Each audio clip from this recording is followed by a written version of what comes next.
Okay. Happy Wednesday, everyone. Welcome to Leadership Conversations with our wonderful team leader, Laura Gelat, and myself, Kristen Wilson. My last name's not Gelat, though. It's Laura Gleason. I cannot I'm the other Laura. There's so many weeks that in my mind I've translated that. I'm not even kidding you. The best Laura's in my life. Not Laura Gleason, right? So we're here with Laura Gleason. Thank you, Laura. I've been like waiting to do that. Okay, here we go. You did it. Now you've done it. Our team leader is Laura Gleason, the amazing Laura Gleason, and I'm here, your OP, Kristen Wilson, and we're talking about Shift Tactic 9 from Gary Keller's Shift book. If you haven't heard us talking about this and you're just jumping in today, get the book. Get the book. Yeah. I do want to say, we have said multiple times, this is such a great chapter. However, Laura, you would agree this is a great chapter. Yeah. Oh, yeah. It's full of so much good stuff. It really is. And, I'm going to start us off a little bit.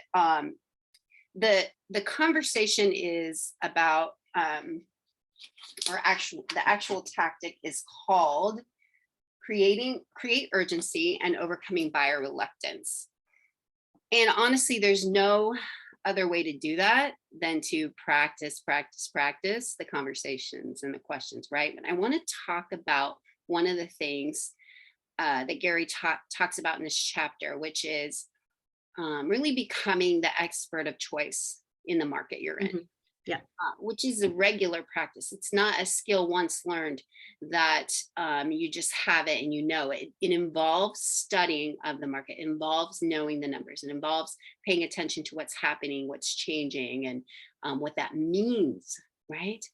And so, I want to share this, as real estate professionals several years ago, our currency / our value that we traded on was information. Right. Which is no longer what sets us apart. Because there's so much information at everyone's fingertips. Yeah, information overload, right? Honestly, right? It becomes what we would call white noise. Right. How we stand out from the noise, how we truly become the expert of choice is by solving a problem.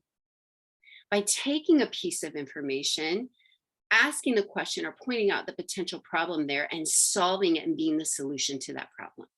That's how we stand out, right? So getting super, super granular, chunking down that bit of information. And each time we share social media or in our consultations, right, or on our lead gen calls, having the information that creates one possible a pain point or a way forward for them and being the solution to that. That's how we stand out from the white noise. And that's how we truly are the expert. Because they can get the information, but they don't know how to connect the dots. So in a sense, I'm saying we connect the dots for them with that information. Right? So Laura, why don't you share some of the things that stand out for you? I've been saying for many chapters now that what we're talking about is a professional's market and professional skills.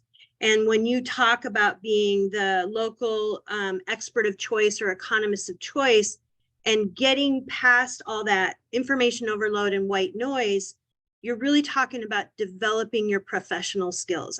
And that's what makes those professional agents in the market stand out from the rest. And there's a couple things that this chapter is worth reading over and over again, highlighting all of that kind of stuff. There's a couple things I want to add to it. And the one thing that really comes to mind for me when we talk about creating urgency and overcoming buyer reluctance is I firmly believe that we can never make anyone buy or sell a property. It's all about us becoming the trusted advisor in the process where they make their own decisions. And the way that we get them to make those decisions is by getting through the white noise and asking questions. And that's where you're talking. I know you're going to spend a little bit more time talking about the skill around that.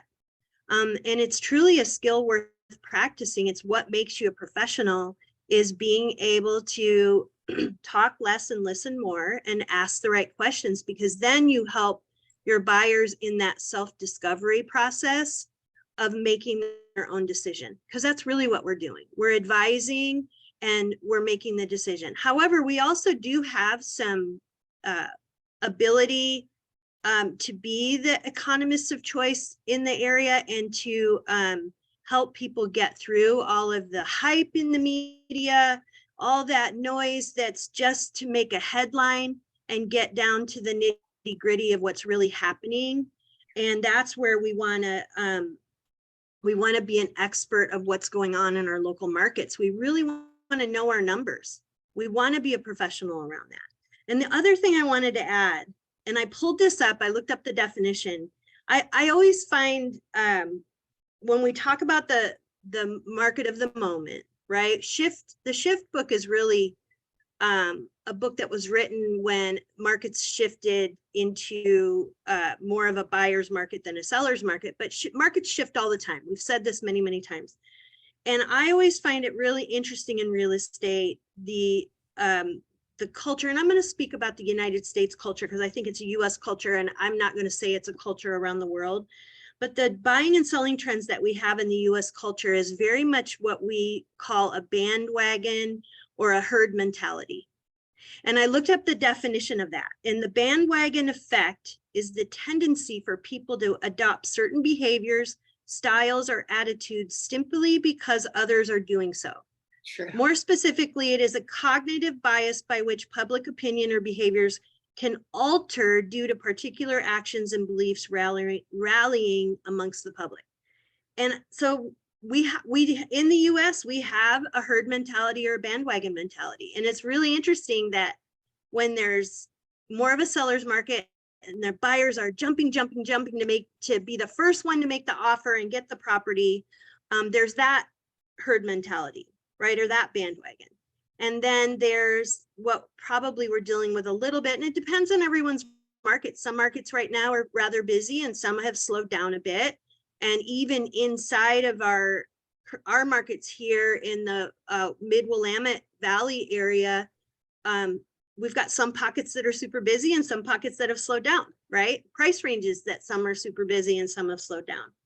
And so it's really about learning all of that so that you can help your particular clients not be a part of that herd mentality, but really choose what's best for them and their goals. It really comes back to circling back around to what the goals are. So those are the things that I think about. It's tapping into their why, it's addressing why they're reluctant. And then I also think one other thing I want to point out, and then I'll let you share your favorite parts of this chapter, Kristen.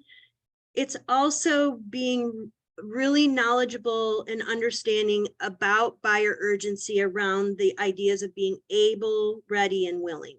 Yeah. And we know if you're an expert, if you're a professional in real estate, you know that your buyers have to be all three of those things or they're not a true buyer. And that's okay. They don't have to be a true buyer. We just have to find the buyers right now that are true buyers. And Yeah. able is the financial capacity, ready is the want and need, and willing is the action or emotional part around whether they're going to pull the trigger at this point or not. And I know you're going to talk more about the skill around helping people understand those parts. Yeah, it's interesting that I love that you shared that, because it's really truly in the willingness or lack of that we find the reluctance shows up. Right. So if we take a step back for a second, the market we just came out of, the market itself was creating urgency. I love that you mentioned that herd mentality, that bandwagon, right? Like, it's incredible that in one of the most competitive seasons in real estate, 20, 21, 22, people were just like, it was a frenzy. And actually Gary addresses that also in this chapter, like paying so much over asking, and it was almost unstoppable. Yeah.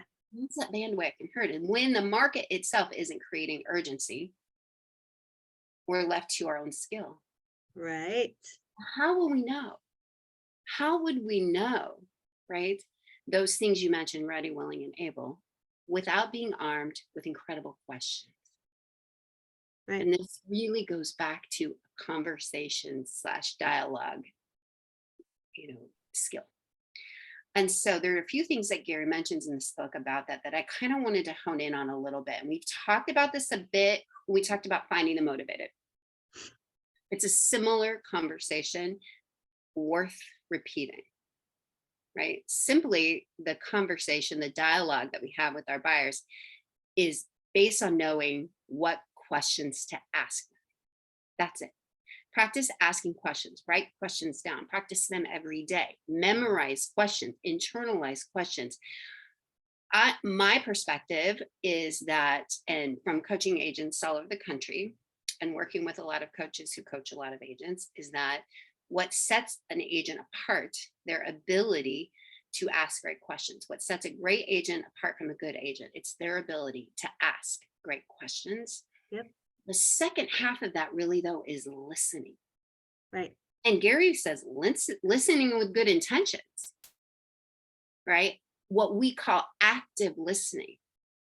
And for some, we're asking a question or our clients are talking and we're formulating words in our mind to already say the next thing or respond rather than internalizing what they're saying, making a note about it so that we can then hear and have that as a tool to help them move forward. Now, one of the things you mentioned was that we don't make people buy homes. Well, we don't have to. No. But a great professional, and Gary talks about this, will lead a buyer out of their fear. And when we can lead them out of fear-based thinking, then we can open them up to forward thinking, or as he calls it,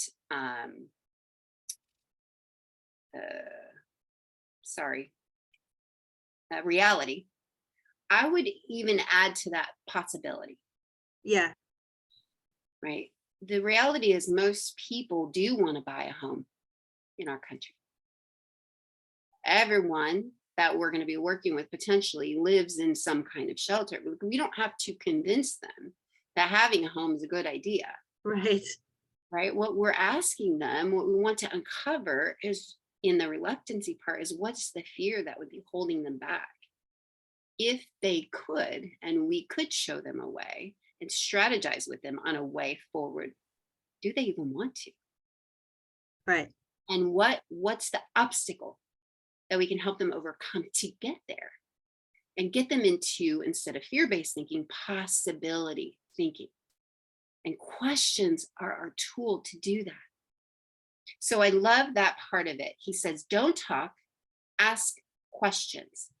Then the next thing he says is listen with good intentions. That's listening and hearing and taking notes so that we have the information that drives it. And then the third part, he says, mimic, mirror, and match, which you've been around KW for a minute. You may know this. You're new. You may know this anyways, but that's what really the skill of rapport building is. Right? You're nodding your head. I'm nodding your head back. That's me mirroring, right? By matching, we're using some of the key words they just spoke to us, speaking their language, right? So when we can ask great questions, we hear what they say, we use their words back to them, we mirror them and match them, we built some rapport, and they feel a sense of security with us, a sense that we get them, that we understand them, that we're truly listening to them. The takeaway from that is they feel we have their best interests at heart. Then we can truly lead in the transaction. And then they'll share openly if there's something getting in their way. And it's that very reason they should be meeting with you. Right. Whatever the obstacle is, that's the magic sauce to getting the appointment. Whatever that is. And then you can sit down and strategize with them and actually show them the path forward, connecting the dots and solving that problem. Because that's what it truly is, just a problem to solve. Yeah. Right. And I would add that that's the skill you use to keep the transaction together as well. You walk those buyers through all the way through the reluctance they might even have in the middle of your transaction. Yeah, we can't know how to create urgency and we can't know their reluctance without asking great questions. How would you know? And then to lead them out of their fears, those other skills, listening well and mirror matching and mimicking, those are the skills to lead them out of their fears. And when you do that, and when you practice doing that, and you do that at a high level over and over and over again, you can have any size business you want. Yeah. All right. It's a great experts practice, professionals practice. All you real estate agents out there that are listening to this podcast, think about that. You're not the only one who practices your craft. Many, many, many professionals practice. We think about that with athletes all the time. They practice during practice, not in the game. And it goes with other professionals too. Doctors practice, lawyers practice, actors practice. Oh, absolutely. So think about that. The practice is what makes you the professional that grows an amazing business. Yeah, I love that. I love the analogy of the surgeon too, right? We all want to have, if we're discussing a consultation with a surgeon, we want to know that they have a high level of skill in their field. Yep. Nobody wants to be their first right. Open heart surgery or what have you. And yet in our field, we can kind of overstep that. Yeah. And that's where, honestly, that's where we lack confidence. And confidence is how people feel comfortable using us, right? So I think the practice in and of itself raises confidence because I totally agree. Competency, right? And people can feel that from us. I absolutely agree. And that's what they want. They want to know you're confident. Yeah. That you're along the ride with them and that you're confident. Yeah. And when you get people to open up to you and share, right, some of these very important things to them, not what's important to you, what's important to them about it. Yeah. Then they bond with you in a way that truly makes them not want to work with anybody else. All right. How exciting. I love this conversation. So great. I do too. And I'm grateful for you, Laura Gleason. Hey, I've been called worse, and I am happy to be in the same company as Laura Gillot any day. And I'm grateful to work with you, and so grateful to be part of this company and that we have proven strategies to share and talk about. And so, for anyone listening to this, you want to do a deep dive, grab the book, read the chapter. There's great questions in there. And also we're here for you to help you as you're developing that skill of asking great questions and leaning into that practice. Now, some of you are about to go to Winning Wednesdays. Have a great time at Winning Wednesdays and having your calls and making those connections and asking those questions. We'll see you soon. All right. Thank you. Bye.